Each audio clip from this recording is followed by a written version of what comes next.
मोक्षमार्गस्य नेतारं वेतारं कर्मभूभृतां ज्ञातारं विश्वतत्त्वानां वन्दे तद्गुणलब्धये।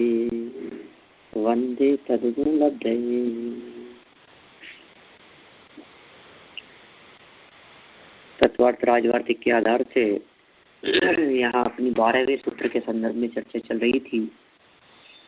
जो मूल सूत्र है प्रत्यक्षम अन्यत्र, इस सूत्र के माध्यम से मूल बात तो वहाँ स्वामी आचार्य को यही कहनी है कि अवधि, मने परिय और केवल ज्ञान, ये तीन ज्ञान ऐसे हैं जो प्रत्यक्ष ज्ञान है। इससे पिछले सूत्र में आद्य परोक्षम कहकर के मति ज्ञान और श्रुत ज्ञान, इन दो ज्ञानों को परोक्ष ज्ञान कहा था। उसके संदर्भ में भी काफी चर्चा हुई कि उन्हें परोक्ष क्यों कहा गया। प्रत्यक्ष और परोक्ष कहने के संदर्भ में भी दार्शनिकों की विविध धारणाएं हैं।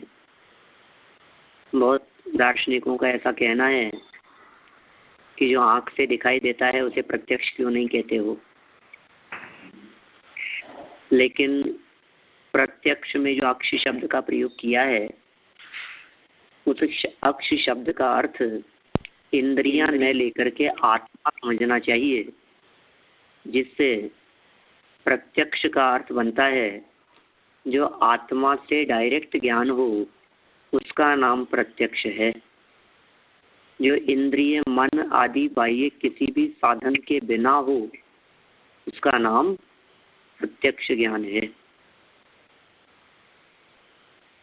तो अवधि ज्ञान, मने परिय ज्ञान और केवल ज्ञान, ये तीनों ही ज्ञान न तो इंद्रियों की अपेक्षा रखते हैं और न मन की अपेक्षा रखते हैं। इसलिए इन तीनों ज्ञानों को प्रत्यक्ष कह करके पुकारा जाता है। बौद्ध दार्शनिकों के आधार पर, नैयायिक आदि के आधार पर क्या मानते हैं, कैसा मानते हैं।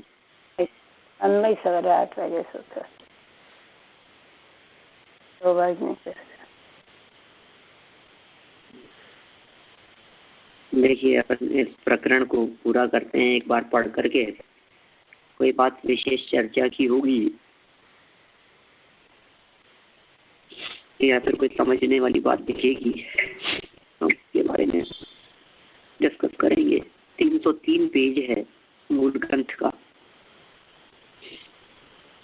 राजवार्तिक नामक ग्रंथ का पेज नंबर है 303, पैराग्राफ नंबर 13-14। ज्ञान द्वैतवादी बौद्धों के मत से ज्ञान विषयाकार भी होता है और स्वाकार भी।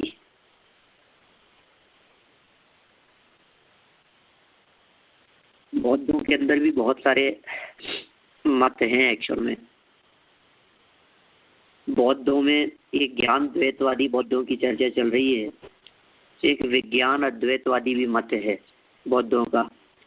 हीनयान और महायान के माध्यम से तो दो मूल संप्रदाय उनके हैं ही, जो बहुत प्रसिद्ध हैं, लेकिन और भी दार्शनिक दृष्टि से उनमें कई तरह के विभाजन देखे जाते हैं। तो ये ज्ञान द्वैतवादी बौद्धों के मत से कह रहे हैं ज्ञान विषयाकार भी है और स्वाकार भी है। ये उभयाभास ज्ञान के स्व संवेदन को प्रमाण का फल मानते हैं। उनका स्व संवेदन को फल मानना उचित नहीं है। ये देखो, यहाँ तक तो बात कही, वो क्या मानते हैं, उसको ही स्व संवेदन मानते हैं। उस स्व संवेदन को ही प्रमाण का फल मानते हैं। लेकिन ये कह रहे हैं स्व संवेदन को फल मानना उचित नहीं है, क्योंकि फल चूंकि कार्य है, अतः उससे भिन्न होना ही चाहिए। जैसे कि छेदन क्रिया छेदने वाले और छिदे जाने वाले से भिन्न होती है। वो ये ऐसा कहें तो क्या यह समाधान भी उचित नहीं है कि अधिगम रूप फल में ही व्यापार रूप प्रमाणता का उपचार करके एक ही अधिगम को प्रमाण और फल कह देते हैं। क्योंकि उपचार से मतलब उपचार तब होता है जब मुख्य वस्तु स्वतंत्र भाव से प्रसिद्ध है।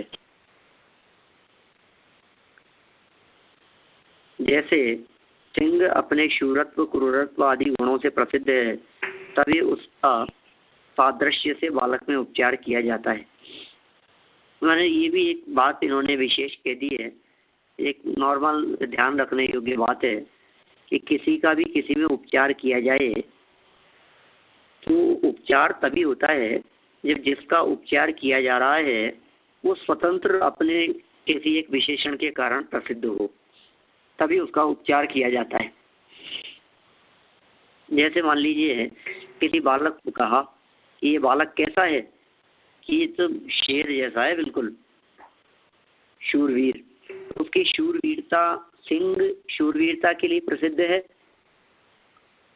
और उसकी सादृश्यता बालक में देखकर उसका उपचार किया जाता है। ऐसे ही किसी बालक को कह दिया जाता है ये तो बिल्कुल डरपोक बिल्ली है। डरपोक बिल्ली माने बिल्ली बहुत डरपोक होती है। बिल्ली और बिलाव में फर्क है।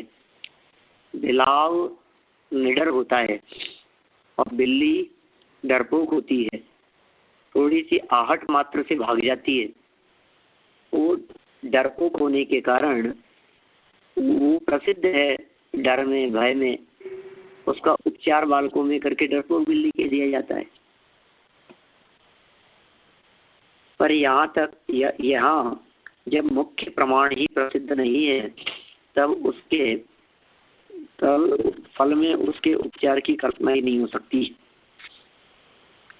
माने ये जिस मुख्य प्रमाण की बात कर रहे हैं वो प्रमाण ही सिद्ध नहीं होता तो फिर प्रमाण का फल स्व संवेदन को मानना ये कैसे सिद्ध होगा। 15 पैराग्राफ में कहते हैं एक ही ज्ञान को ग्राहकाकार, विषयाकार और संवेदनाकार, इन 3 आकारों को मानकर प्रमाण फल व्यवस्था बनाना उचित नहीं है, क्योंकि इस कल्पना में एकांतवाद का निराकरण होकर अनेकांतवाद की स्थापना हो जाती है। एक वस्तु अनेक धर्म वाली होती है, यह तो जैनेन्द्र का अनेकांत सिद्धांत है। तो ये जो जहाँ अपने को बात समझ में आती है ना कि भाई जैनेन्द्र भगवान का एक अद्वितीय निरावाद सिद्धांत है अनेकांत। यदि एक ज्ञान में अनेकाकारता हो सकती है तो जगत के प्रत्येक पदार्थ को अनेक धर्मात्मक मानने में क्या बाधा है। यदि अनेकांतात्मक द्रव्य सिद्धि के भय से केवल आकार ही आकार मानते हैं तो ये प्रश्न होता है कि वे आकार किसके हैं। मतलब देखो ये जैन मतावलंबी उनको तर्क दे करके समझा रहे हैं भैया कि आप ज्ञान के आकारों की तो बात कर रहे हो लेकिन वस्तु में अनेकांतता नहीं मान रहे हो। वस्तु में अनंत धर्मों का अस्तित्व मानना है तो जैन शासन का ही काम है। हम बौद्धों से कह रहे हैं आप वस्तु में ही विविध रूपता क्यों नहीं मान लेते हो, वस्तु में विविध प्रकार के पहलुओं को क्यों नहीं स्वीकार कर लेते हो। एक ही वस्तु में अनेक धर्मों को स्वीकार करने में तुम्हारे को क्या क्या दोष है, क्या बाधा है। मतलब यदि आप अनेकांतात्मक द्रव्य की सिद्धि के भय से केवल आकार ही आकार मानते हैं तो आकार हैं किसके। निराश्रय आकार तो रह नहीं सकते, अतः उनका अभाव ही हो जाएगा। वे आकार यदि युगपत उत्पन्न होते हैं तो उनमें कार्य कारण भाव नहीं बन सकेगा। क्षणिक आकारों की क्रमिक उत्पत्ति हो ही नहीं सकती। यदि हो तो अधिगम भिन्न पदार्थ नहीं है अर्थात आकार रूप ही है, यह सिद्धांत खंडित हो जाएगा। अधिगम भिन्न पदार्थ जिसको जान रहे हो वो भिन्न पदार्थ नहीं है, आकार रूप ही है, ऐसा खंडित हो जाएगा। क्योंकि क्रमिक उत्पत्ति में अधिगम की भी किसी क्षण में स्वतंत्र उत्पत्ति माननी पड़ेगी। यदि बाह्य पदार्थ की सत्ता नहीं है और केवल ज्ञान मात्र ही सत्य प्रमाण और प्रमाणाभास की व्यवस्था नहीं बन सकेगी, क्योंकि अंतरंग आकार में तो कोई भेद नहीं होता। जो असत को सत्य जाने वह प्रमाणाभास, और जो असत्य ही है यह जाने वह प्रमाण। एक प्रमाणाभास और एक प्रमाण, तो ये जो महत्वपूर्ण पॉइंट है ये अपने उपयोग में बैठाने योग्य होते हैं। बस प्रमाण क्या है और प्रमाणाभास क्या है कि सत्य असत को सत्य जान ले या फिर सत्य को असत्य जान ले। वो तो प्रमाण नहीं है, प्रमाणाभास है, उसे प्रमाण कौन कहेगा? जो जैसा है उसे वैसा दिखावे वो है प्रमाण, और जैसा नहीं है वैसा दिखावे वो है प्रमाणाभास। सम्यक ज्ञानम प्रमाणम, ज्ञान ही प्रमाण है। देखिए, मैंने अपने हाथ का पंजा उठाया और एक अंगुष्ठ को बंद करके आपसे पूछा कितनी उंगलियां हैं? आपने कहा 3। सही है कि गलत है?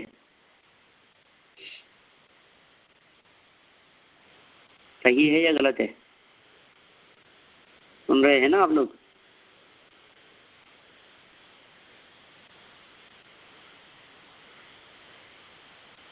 है ना लाइन पर?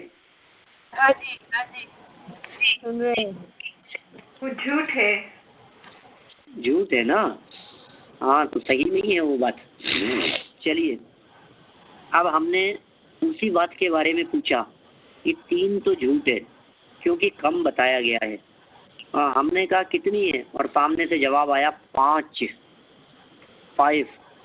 तो सही है या गलत है? सब भी गलत है? वो भी गलत है। वो भी गलत है ना? मैंने कम बताएं तो भी गलत, और अधिक बताएं तो भी गलत। तो फिर सही क्या है? वैसा सही तो जैसा है वैसा बताए तो सही है। कुछ भी कम ज्यादा बतलाना वो सही नहीं होता। ठीक है ना? ऐसे ही असत को सत्य वो प्रमाणाभास, और जो असत ही है यह जाने वो प्रमाण। इस प्रकार की प्रमाण प्रमाणाभास व्यवस्था मानने पर स्वलक्षण और सामान्य लक्षण इन 2 प्रमेयों से प्रत्यक्ष और अनुमान इन 2 प्रमाणों का नियम करना असंगत हो जाएगा। प्रत्यक्ष और अनुमान, ये बौद्ध दर्शन की बात कह रहे हैं। बौद्ध दर्शन वाले 2 ही प्रमाण मानते हैं, एक प्रत्यक्ष और एक अनुमान। इसके अलावा वो प्रमाण नहीं मानते। उनके यहाँ 2 ही प्रमाण है। हमारे यहाँ प्रत्यक्ष और परोक्ष, और परोक्ष के भेदों में हम मानते हैं स्मृति, प्रतिविज्ञान, तर्क, अनुमान और आगम। उन सबको हम प्रमाण मानते हैं। भले परोक्ष प्रमाण माने लेकिन प्रमाण तो मानते हैं। उनके यहाँ तो 2 ही प्रमाण माने गए हैं, प्रत्यक्ष और अनुमान। ये क्योंकि यह नियम प्रमेय की सत्ता स्वीकार करके किया गया है। प्रत्यक्ष स्वलक्षण को विषय करता है, असाधारण वस्तु स्वलक्षण है, वह विकल्पातीत है, इसी का यह वह इत्यादि रूप से व्यवहार में निर्देश होता है, सामान्य अनुमान का विषय होता है, आदि व्याख्याएं सर्वभाववाद में नहीं बन सकती। जो कितनी सुंदर बात कह रहे हैं। आपकी जो भी व्याख्याएं हैं वे व्याख्याएं सर्व अभाववाद में नहीं बन सकती। अब आपके यहाँ तो सबका ही अभाव है, सभी क्षणिक है। आगे वाक्य देखिए, सर्वभाववाद में किसी भी भेद की संभावना ही नहीं की जा सकती।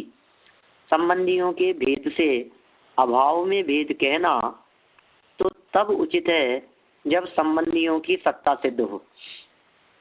अब सत्ता ही सिद्ध नहीं होती, उनके मत में अस्तित्व ही सिद्ध नहीं होता, तो फिर सब गड़बड़ हो जाती है। सारी कहानी वहीं आकर के खत्म हो जाती है कि आप पदार्थों को क्षणिक मानते हो, आप पदार्थों को एकांत रूप मानते हो।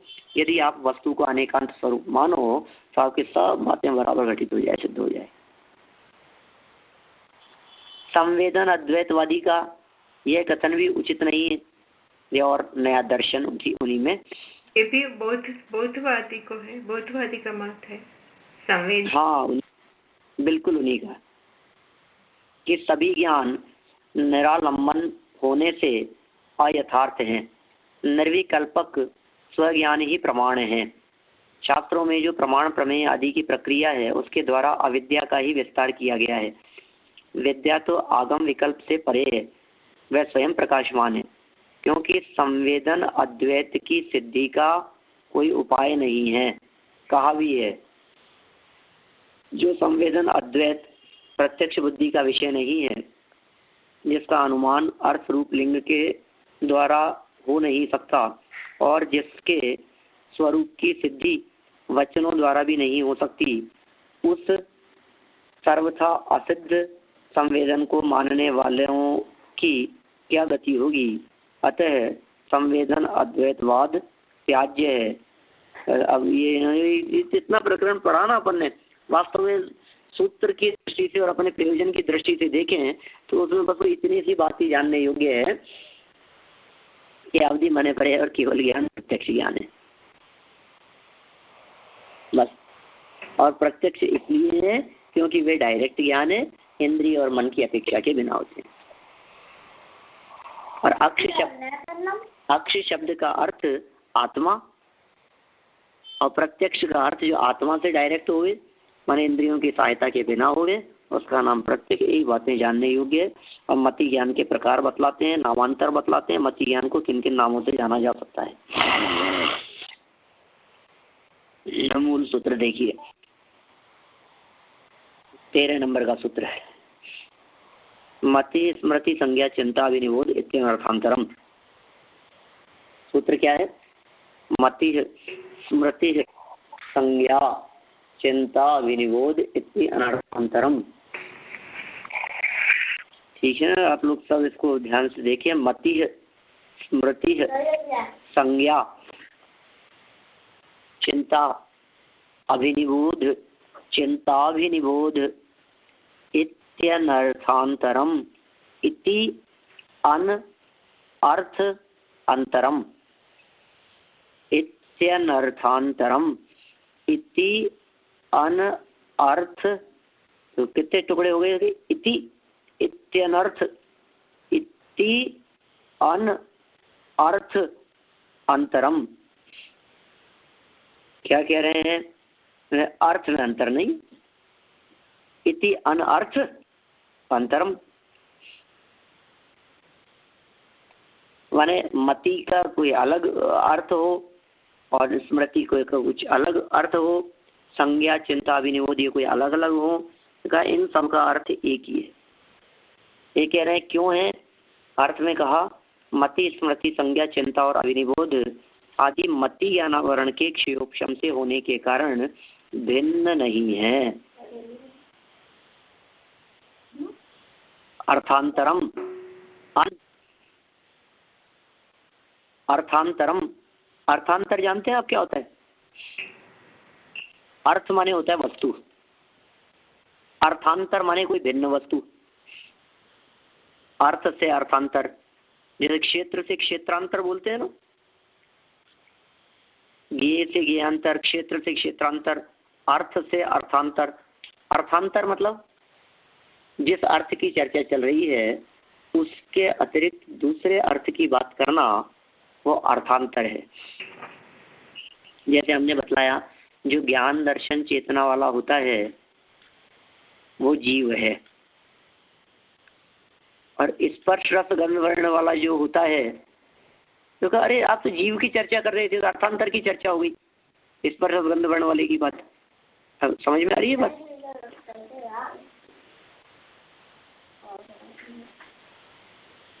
हाँ जी, अर्थांतर मतलब हाँ जी, वो विषय से विषयांतर यानी वस्तु की, लेकिन अलग से दूसरी वस्तु की बात करने शुरू करना।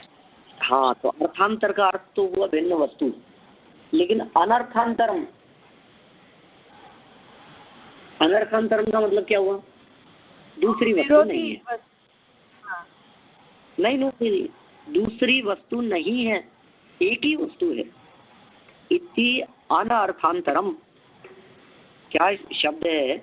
आप 13 नंबर सूत्र का अंतिम शब्द देखिए, इति। इति मिल गया आपको? ये जो यह लिखा हुआ है इसमें, वैसे यह के 2 टुकड़े हो जाएंगे। इको यणची ऐसा सूत्र है एक व्याकरण में। इकार का यकार हो जाता है, छोटे ई की मात्रा है ना वो। इति और अ, आगे अ हो और पीछे जैसे लिखो आप इसको, इति लिखें फिर अन लिखें, अनर्थांतरम। तो इति शब्द के अंदर जो ई की मात्रा है वो यह में बदल जाती है। इवर्णो यम सवर्णे नचे परो लोप्य है, ऐसा कातंत्र व्याकरण में एक सूत्र है, इकार का यकार हो जाता है ऐसा बतलाने के लिए, यानी ई का यह हो जाता है। इति शब्द है एक तो, फिर दूसरा शब्द है अनर्थांतरम। अर्थांतर भिन्न वस्तु और अनर्थांतरम अभिन्न वस्तु, माने ये सब अभिन्न वस्तुएं हैं, माने इनका अर्थ कोई दूसरा नहीं है। मति ज्ञान का विषय कोई दूसरा हो, स्मृति का विषय कोई और हो, संज्ञा चिंता विनिमोद इनके विषय कोई और हो, ऐसा नहीं है। इन सब के लिए एक मति ज्ञानावरण कर्म का क्षयोक्षम ही कार्यकारी होता है, इसलिए ये सब एक ही जानने चाहिए। देखिए एक नंबर, इति शब्द के अनेक अर्थ होते हैं। यथा हंतीति, पलायते, मारा इसलिए भागा। यहाँ इति शब्द का अर्थ हेतु है। इति इसमें उपाध्याय कथयति, उपाध्याय इस प्रकार कहता है। यहाँ इस प्रकार, इति इसमें इस प्रकार अर्थ है। गौ अश्व इति, गाय घोड़ा आदि प्रकार, यहाँ इति शब्द प्रकारवाची है। प्रथमान्यकमिति, यहाँ इति शब्द अर्थ समाप्ति है। प्रथमान्यकमिति तो समाप्ति के लिए है। इसी तरह व्यवस्था, अर्थ विपर्यास, शब्द प्रादुर्भाव आदि अनेक अर्थ हैं। यहाँ विवक्षा से आदि और प्रकार ये दो अर्थ लेने चाहिए। मति स्मृति आदि में आदि शब्द से प्रतिभा, बुद्धि, उपलब्धि आदि का ग्रहण होता है। यद्यपि मति आदि शब्दों में अर्थभेद है, फिर भी रूढ़िवश इन शब्दों में एकार्थता है। देखो अभी ये कह रहे हैं इनमें अर्थभेद मतलब इनमें भावभेद भी हो सकता है, इन सबको का विषय अलग अलग भी हो सकता है यद्यपि, लेकिन फिर भी अब ये रूढ़िवश क्यों किया गया, तो एक ही हेतु दिखता है कि इन सब के होने में मति ज्ञानावरण कर्म का क्षयोक्षम कार्यकारी। ये वैसे पर्यायवाची शब्द है। पर्यायवाची तो कह नहीं, मतलब देखिए दोनों तरह की बातें हैं भाई, इसमें अनेकांत है।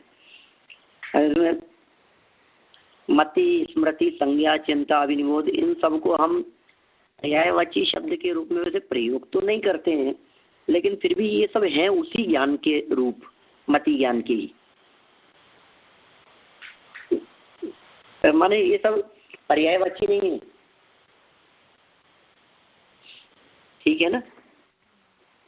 लेकिन इन सब में हेतु क्या है कि इन सब में हेतु मति ज्ञानावरण कर्म का क्षयोक्षम हेतु है बस। तो फिर कौन सा ज्ञान होगा, मति कौन सा ज्ञान होगा कि मति ज्ञान की, स्मृति कौन से ज्ञान का भेद है बतलाओ।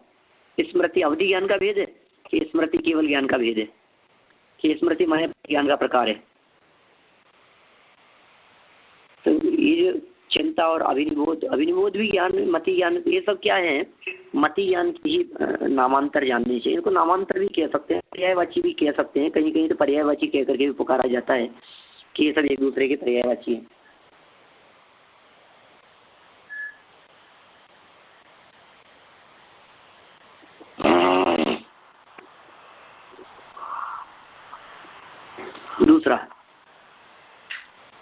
दूसरा हो गया ना ये अपना, नहीं दूसरा पैराग्राफ पढ़ना है अपने को आगे। यद्यपि मति आदि शब्दों में अर्थभेद हैं, फिर भी रूढ़िवश इन शब्दों में एकार्थता है। जैसे कि गच्छति इति गौ, गच्छति गौ, इस प्रकार व्युत्पत्त्यर्थ मान लेने पर भी गौ शब्द सभी चलने वालों में प्रयुक्त न होकर एक पशु विशेष में रूढ़ी के कारण प्रयुक्त होता है। ये सभी मति आदि मति ज्ञानावरण के क्षयोक्षम से ही पदार्थ बोध कराते हैं, अतः इनमें भेद नहीं है। क्या इनमें किसी प्रकार का कोई भेद नहीं है, क्योंकि ये मति ज्ञानावरण कर्म के क्षयोक्षम से ही पदार्थ का बोध कराते हैं। माने एकार्थता के पीछे भी हेतु होगा ना कोई। इन सबको एकार्थ कहने के पीछे क्या हेतु है तो इन सबको एक अर्थ कहने के पीछे एक ही हेतु है। ये क्या है कि वो हेतु है कि एक ही के क्षयोपशम से होते हैं, मति ज्ञानावरण के क्षयोपशम से। 3 से 5 प्रश्न। जैसे अश्व आदि में शब्द भेद से अर्थ भेद है, गौ अश्व आदि में शब्द अलग है तो वस्तु अलग है, उसी तरह मत्यादि में भी होना चाहिए का उत्तर। शब्द भेद से अर्थ भेद का नियम संशय उत्पन्न करने वाला है, उससे किसी पक्ष विशेष का निर्णय नहीं हो सकता, क्योंकि इंद्र, शक्र और पुरंदर आदि में शब्द भेद होने पर भी अर्थ भेद नहीं देखा जाता। तीनों शब्द एक इंद्र अर्थ के वाचक ही हैं। समझ में आ रही बात क्या कहना चाह रहे हैं? तो सुंदर बात कह दी इन्होंने कि साहब शब्द अलग है तो उसका अर्थ भी अलग होना चाहिए। जैसे गधा घोड़ा हमने कहा तो गधा अलग होता है, घोड़ा अलग होता है, अलग शब्द का प्रयोग किया। गौ अश्व शब्द का प्रयोग किया तो गौ माने गाय है, अश्व माने घोड़ा है, तो गाय घोड़ा, हाथी बोलने पर हाथी अलग दिखाई देता है, तो भिन्नता दिखेगी ना इस तरह की। तो ये कह रहे हैं कि भाई ऐसा नहीं है, शब्द भेद से अर्थ भेद का नियम हो ऐसा नहीं है, इसे नियम नहीं कहा जा सकता है। ये बात नियम परक नहीं है। क्यों नहीं है ये बात नियम परक? कि इस बात को नियम परक इसलिए नहीं कहा जा सकता है क्योंकि इंद्र, शक्र, पुरंदर जैन न्याय आचार्यों का ये प्रसिद्ध शब्द है। इंद्र के लिए प्रयोग किए जाने वाले ये 3 शब्द, इंद्र का मतलब भी वही है, शक्र का मतलब भी वही है और पुरंदर का वाचक भी वही है। मतलब का मतलब वाचक, इंद्र, शक्र और पुरंदर का वाचक वो एक देवराज ही है। यदि शब्द भेद से अर्थ भेद है तो शब्द अभेद से अर्थ अभेद भी होना चाहिए। फलतः वचन, पृथ्वी आदि 11 अर्थों में अभेद हो जाना चाहिए, क्योंकि ये सभी एक गौ शब्द के वाच्य हैं। अथवा जैन नय के अनुसार इन शब्दों में भेद भी है और अभेद भी। ये मूल बात आ गई, ये ध्यान रखने योग्य बात है। एक ही शब्द के अनेक अर्थ होते हैं, माने एक ही शब्द से अनेक वस्तुएं ग्रहण करने में आती है और एक ही वस्तु को अनेक शब्दों से पुकारा जाता है। 2 बातें कही है मैंने, वापस बोलता हूँ क्या क्या बातें कह दी मैंने। एक ही शब्द से अनेक वस्तुओं को ग्रहण किया जाता है। शब्द एक है और उस एक ही शब्द के माध्यम से बहुत सारी वस्तुओं को ग्रहण कर लिया जाता है। उसी शब्द के माध्यम से ये भी एक शब्द एक कहेंगे और उस शब्द से बहुत सारी बातें ग्रहण करने में आएगी। अब इसको दूसरे प्रकार से लगाओ, एक शब्द से बहुत सारी वस्तुएं, अब वस्तु एक है और उस एक ही वस्तु को अनेक शब्दों से पुकारा जाता है। वस्तु एक ही है और उस एक ही वस्तु के लिए बहुत सारे शब्द भी हो सकते हैं ना।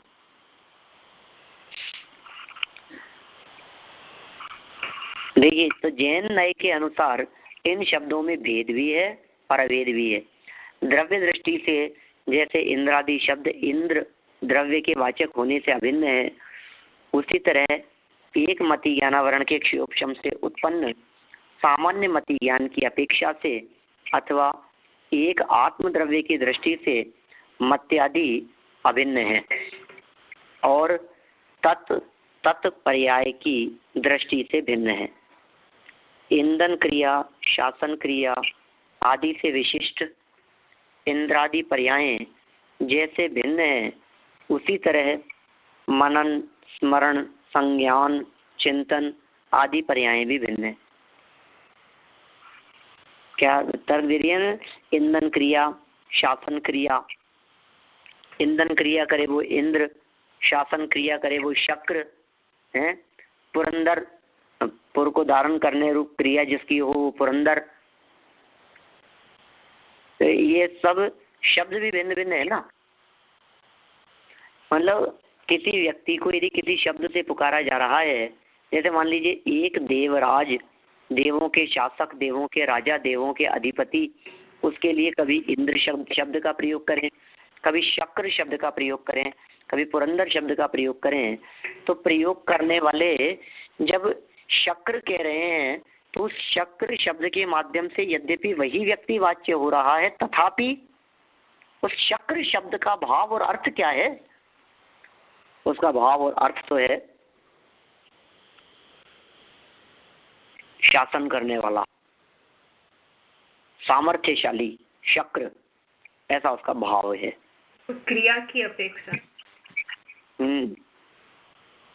इसी तरह से मति शब्द मनन की अपेक्षा से बना है, स्मृति स्मरण की अपेक्षा से बना है, संज्ञा शब्द संज्ञ है, ऐसे ही चिंता चिंतन से, चिंतन जिसमें होता है वो चिंता है। तो ये सब क्रिया की दृष्टि से, प्रवृत्ति और पर्याय की दृष्टि से देखेंगे तो इन सब में भिन्नता भाषित होगी, इसलिए यह पर्यायार्थिक नय की दृष्टि है। दो बातें सामने आ गई। द्रव्यार्थिक नय की दृष्टि से देखने पर ये सब एक ही हैं और पर्यायार्थिक दृष्टि से देखने पर ये सब भिन्न भिन्न पर्याय हैं, इसलिए पृथक पृथक ही है। देखिए आगे 6-7। जैसे मनुष्य, मानव, मनुज आदि पर्याय शब्द मनुष्य के लक्षण नहीं है। मानव, मनुज भी कह देते हैं, मनुष्य भी कह देते हैं, ये सभी पर्याय मनुष्य के लक्षण नहीं है। उसी तरह मति आदि पर्याय शब्द भी मति ज्ञान के लक्षण नहीं हो सकते। उत्तर, जो पर्याय वाले से अभिन्न होती है वे लक्षण बनती है। जैसे उष्ण पर्याय अग्नि से अभिन्न है होने के कारण अग्नि का लक्षण बनती है। मैंने ये कहना चाह रहे हैं, जो पर्याय वाले से अभिन्न होगी तभी लक्षण बनेगी। कौन सी पर्याय को किसका लक्षण कहें कि जो जिससे अभिन्न है वो उसका लक्षण कहलाएगी। जो भिन्न हो जाए उसे लक्षण नहीं कहते, वो तो अनात्मभूत है। दो प्रकार के लक्षण होते हैं ना, आत्मभूत लक्षण और अनात्मभूत लक्षण। सुने हैं आप लोगों ने, पहले कभी पढ़े हैं, सुने हैं?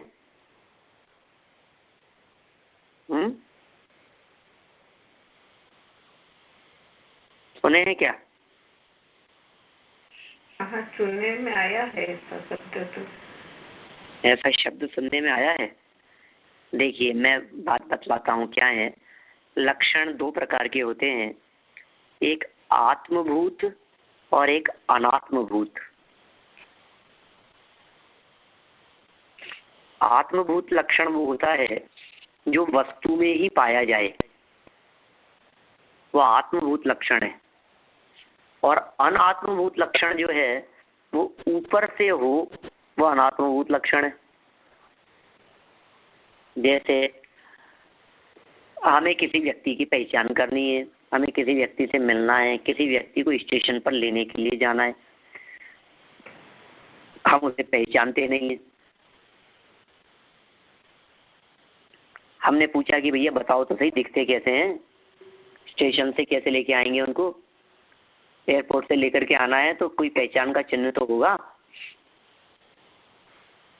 तो अब उनके दो तरह के पहचान के चिन्ह बतलाए जा सकते हैं। दो दांत आगे से निकले हुए हैं, बहुत काले हैं, साउथ अफ्रीकन दिखते हैं बिल्कुल, आपको अलग ही पहचानने में आएंगे। 6 फीट 4 इंच की हाइट है उनकी, वो तो एकदम ऐसा लगता है मतलब तो अलग ही दिख जाएंगे वो तो ये जो लक्षण बतलाए गए ये कौन से लक्षण है? अनात्मभूत नहीं, आत्मभूत लक्षण है, उसका व्यक्तिगत चीज है, इसको उससे भिन्न नहीं किया जा सकता। जिस लक्षण को व्यक्ति से भिन्न नहीं किया जा सके वो आत्मभूत लक्षण होता है। आत्मभूत में और अनात्मभूत क्या लक्षण होंगे? अनात्मभूत लक्षण टोपी पहने हुए मिलेंगे आपको। अब वो टोपी पहने हुए हैं, किसी काम से झुके थे और टोपी नीचे गिर गई तो वो पहचान नहीं पाएगा उसको। ये अनात्मभूत लक्षण होगा वो, ठीक है ना। तो आत्मभूत लक्षण क्या हो गया, जो वस्तु का निजी है वो आत्मभूत है, और जो निजी नहीं है वो अनात्मभूत है। ये यहाँ इन्होंने यहाँ क्या शब्द दिया है, क्या चर्चा थी अपनी यहाँ पर, जो पर्याय वाले से अभिन्न होती है वो लक्षण बनती है, वास्तव में वो असली लक्षण है। जैसे उष्ण पर्याय अग्नि से अभिन्न है, अभिन्न होने के कारण अग्नि का लक्षण बनती है। अब अग्नि की उष्णता अग्नि से भिन्न नहीं की जा सकती, इसलिए वास्तव में वो उसका लक्षण बनेगी। जैसे मनुष्य, मानव, मनुज आदि शब्द घटादि द्रव्यों से व्यावृत में भिन्न होकर एक सामान्य मनुष्य रूप अर्थ के लक्षक होने से लक्षण है। अन्यथा यदि ये मनुष्य सामान्य का प्रतिपादन न करें तो मनुष्य का अभाव ही हो जाएगा। उसी प्रकार मति आदि शब्द अभिनिबोध सामान्यात्मक मतियान के लक्षक होने से मतियान के लक्षण होते हैं। जैसे अग्नि कौन है, अग्नि कौन, यह प्रश्न होने पर तुरंत बुद्धि तुरंत दौड़ती है कि जो उष्ण है। बोलो, ये तुरंत आ रही है ना अपने ख्याल में। लेकिन पूछा अग्नि कौन है, अग्नि कैसी होती है, तो जो जलाने का काम करती है, जलाती है, उष्ण होती है। और उष्ण कौन है कहने पर जो अग्नि है। इस प्रकार गत्वा प्रत्यागत न्याय, गत्वा प्रत्यागत न्याय, ये कैसा न्याय है, गत्वा प्रत्यागत न्याय, दोनों तरफ से। गत्वा प्रत्यागत न्याय का मतलब इधर से और उधर से, दोनों तरफ से देखो तो बात वही ख्याल में आए। गर्म कौन है, तो अग्नि है, तो अग्नि कैसी है कि जो गर्म है। समान प्रश्नोत्तर न्याय कहलाता है गत्वा प्रत्यागत न्याय। न्याय शास्त्रों में बहुत सारे न्याय बतलाए जाते हैं। सूची कटाह न्याय सुना आपने, काकतालीय न्याय, सिंह निष्क्रीडित न्याय, कई तरह के न्याय की चर्चा आती है ना? और ये उनमें कौन सा न्याय है, ये गत्वा प्रत्यागत न्याय से भी पर्याय शब्द लक्षण बन सकते हैं। मति आदि में भी यही न्याय समझना चाहिए। ऐसा मति ज्ञान कौन, कि जो स्मृति आदि, कि स्मृति आदि क्या है, कि जो मति ज्ञान। इस प्रकार मत्यादि पर्याय शब्दों के लक्षण बनने में कोई बाधा नहीं है। सभी पर्याय लक्षण नहीं होती, किंतु आत्मभूत अंतरंग पर्याय ही लक्षण होती है। अग्नि का लक्षण उष्णता तो हो सकती है, धूम आदि नहीं, क्योंकि निर्धूम अग्नि भी होती। उसी तरह मति आदि ज्ञान पर्याय लक्षण हो सकती हैं, न कि मति आदि उद्गल शब्द आदि बाह्य पदार्थ, नई बातें हैं सब। अथवा इति शब्द अभिधेयवाची है, अर्थात मति स्मृति संज्ञा आदि के द्वारा जो अर्थ कहा जाता है वह मति ज्ञान है। मत्यादि के द्वारा श्रुत ज्ञान आदि का तो कथन होता ही नहीं है, क्योंकि उनके भिन्न भिन्न लक्षण आगे कहे जाएंगे। माने मति आदि के माध्यम से श्रुत का कथन तो होता ही नहीं है, तो उसका तो अलग लक्षण है। यहाँ तो मति ज्ञान का लक्षण बतलाया जा रहा है। अब मति ज्ञान उत्पन्न कैसे होता है, मति ज्ञान का लक्षण तो बतला दिया, मननम इति मति, ठीक है ना। तो मनन करे, स्मृति संज्ञा चिंता आदि को उसके ही अनर्थांतर कह करके पर्यायवाची शब्द कह दिया एक प्रकार से। तो उसका जो लक्षण है, मति की सभी पर्यायें मति का लक्षण नहीं बन सकती, ऐसा कहना चाह रहे हैं। मति ज्ञान की सभी पर्यायें उसका लक्षण नहीं हो सकती, क्योंकि किसी भी वस्तु का लक्षण उसकी सभी पर्यायें नहीं होती है। मात्र उन्हीं पर्यायों को उसका लक्षण बनाया जा सकता है जो पर्यायें उसके साथ में सदा काल रहती हो। आप पर्याय भी कह रहे हो और सदा काल की बात भी कह रहे हो, ये दो बातें कैसे हो सकती है। सदा रहे वो पर्याय नहीं हो सकती, और पर्याय है तो सदा नहीं रह सकती। तो कहा नहीं, उस जैसी पर्यायें उसके स्वरूप में सदाकाल रहे, तब तो उसको उसका लक्षण बनाया जा सके। जैसे आत्मा का लक्षण बनाया, तो आत्मा का लक्षण क्या होगा? होगा ज्ञान। अरे चर्चा आए उपयोग लक्षणम, ऐसी चर्चा आएगी ये भी आगे। तो उपयोग लक्षणम किसका लक्षण है? अरे जीव का। तो जीव का लक्षण जो बतलाया उपयोग लक्षणम, उसमें सीधी सीधी सी बात ख्याल में आती है कि जीव की प्रत्येक अवस्था में उपयोग होना चाहिए। तो ये उपयोग वाली जो पर्याय है, इस पर्याय को तो लक्षण बनाया जा सकता है, लेकिन जीव की मिथ्यात्व पर्याय, जीव की राग पर्याय, जीव की कषाय पर्याय, इसको जीव का लक्षण नहीं बनाया जा सकता है। आप कहेंगे कि उपयोग ज्ञान दर्शन का व्यापार, जानन क्रिया द्रव्य है कि गुण है कि पर्याय है? तो हम कहेंगे ये सब जानन क्रिया तो पर्याय है। अच्छा चलो ठीक है, जानन क्रिया पर्याय है। अच्छा आत्मा में राग द्वेष है, ये द्रव्य है, गुण है कि पर्याय है? उसका पर्याय है। तो जानन क्रिया भी पर्याय है और राग द्वेष आदि भी पर्याय है। तो कहा कि भाई आत्मा का लक्षण बतलाओ, तो हमने कहा जानन क्रिया आत्मा का लक्षण है। तो फिर सामने वाले ने कहा आप जानन क्रिया को आत्मा का लक्षण कह रहे हो, हम ये कह रहे हैं कि राग भी तो पर्याय है, वो भी आत्मा का लक्षण मत बना दो।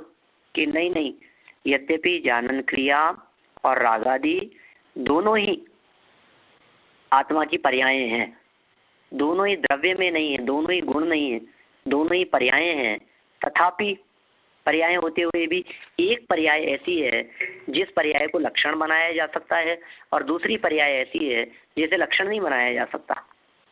अब प्रश्न खड़ा होता है कि कौन सी पर्याय को लक्षण बनाया जा सकता है और कौन सी पर्याय को लक्षण नहीं बनाया जा सकता है। तो पहले एक बात समझ लो आप, लक्षण बनाने के पीछे हेतु क्या है? हम लक्षण क्यों बना रहे हैं? लक्ष्य को पहुंचने, तो लक्षण बना लक्ष्य तक पहुंचने के लिए, ये इम्पोर्टेंट बात है। लक्षण का प्रयोजन लक्ष्य तक पहुंचने के लिए है। लक्षण किस लिए होते हैं? लक्षण वस्तु की पहचान के लिए होते हैं। जिनसे वस्तु को पहचाना जाए वे लक्षण कहलाते हैं। लक्षण की परिभाषा इस प्रकार की है, जिससे हम वस्तु को अन्य वस्तुओं से पृथक करके पहचान सकें, वो लक्षण कहलाता है। अब आप देख लो, किसी चीज को पहचानने के लिए आप क्या लक्षण बनाएंगे? बहुत सारी बातें होती है हमारे दिमाग में। हम किसी का घर पहचानते हैं, किसी व्यक्ति को पहचानते हैं, उसका चेहरा पहचानते हैं, किसी अरे और तो और हर चीज की पहचान हमारे दिमाग में कुछ न कुछ एक लक्षण बन करके हमारे दिमाग में रहती है। आप समझ लीजिए, हमें यदि अपनी बुक्स लाइब्रेरी में से तत्वार्थ राजवार्तिक तलाशना है तो हमारी निगाह कितनी फास्ट बढ़ती है आगे। कि क्यों? अरे हमें पता है इतनी पतली नहीं है, हमें पता मतलब उसकी जो आकृति है, उसका जो आकार है, उसका जो कलर है, उसकी जो साइज है, वो सब चीज एक लक्षण बन करके हमारे दिलो दिमाग में घूमती है, जिसके कारण फटाफट दृष्टि ये रही। अरे इतना जल्दी कैसे पहचान लिया आपने? कि हमने उसको पहले से देखा हुआ था और हमें पता है किन लक्षणों से पहचानना है। ऐसे किसी व्यक्ति को कह दो कि नाम से पहचानो, तो व्यक्ति हो सकता है पूरी लाइब्रेरी से निकालने के अंदर 2 दिन लगा दे, यदि सिस्टमेटिक लाइब्रेरी नहीं है तो। एक किताब देखता रहे, उसका नाम देखता रहे, साइज का पता नहीं है, 15 पेज की है कि 50 पेज की है, 200 पेज की है कि 2000 पेज की है, क्या पता कितनी मोटी है, क्या पता क्या साइज है। हर चीज के संदर्भ में आप किचन में खड़े होकर के यदि आप भोजन बनाते हैं तो हर चीज के लक्षण, हर चीज की एक आकृति, एक उसकी पहचान, एक अलग पहचान, एक यूनिक क्वालिटी आपके दिलो दिमाग में रहती है, तब आप उस चीज को पहचानते हैं। तो देखिए आप यहाँ भी पहचान के चिन्हों की चर्चा चल रही है, लक्षणों की चर्चा चल रही है। अग्नि का लक्षण उसकी उष्णता तो हो सकती है, शेष पर्यायों को उसका लक्षण नहीं बनाया जा सकता है। तो मतियान के लक्षण के संदर्भ में भी मति, संज्ञा आदि जितनी भी बातें कही है, इनको मतियान का लक्षण लक्षण नहीं बनाया जा सकता। ये तो भिन्न भिन्न पर्याय हैं। मति का लक्षण तो यही होगा, मति ज्ञानावरण कर्म के क्षयोक्षम से उत्पन्न, बस ये इसका एक मुख्य लक्षण है जो इन सब में पाया जा सकता है, मति की प्रत्येक अवस्था में पाया जाएगा। इस तरह से ये मति ज्ञान के संदर्भ में अपने बहुत अत्यंत संक्षिप्त चर्चा की है। मति ज्ञान की उत्पत्ति के कारण क्या है, तो आगे सूत्र दिया है तदिंद्रिया इंद्रिय निमित्तम। इस सूत्र की चर्चा अपन आगे, हमारे वो कौन सी डेट आई थी अपने, मेरे को ख्याल में नहीं है, 2 तारीख है शायद या 3 तारीख है, जो मंडे आएगा आगे, अपन उस दिन इसकी चर्चा करेंगे। फिलहाल अभी की चर्चा को मैं यहीं विराम देता हूँ। आप लोगों को यदि कुछ पूछना हो तो आप लोग पूछ लीजिए।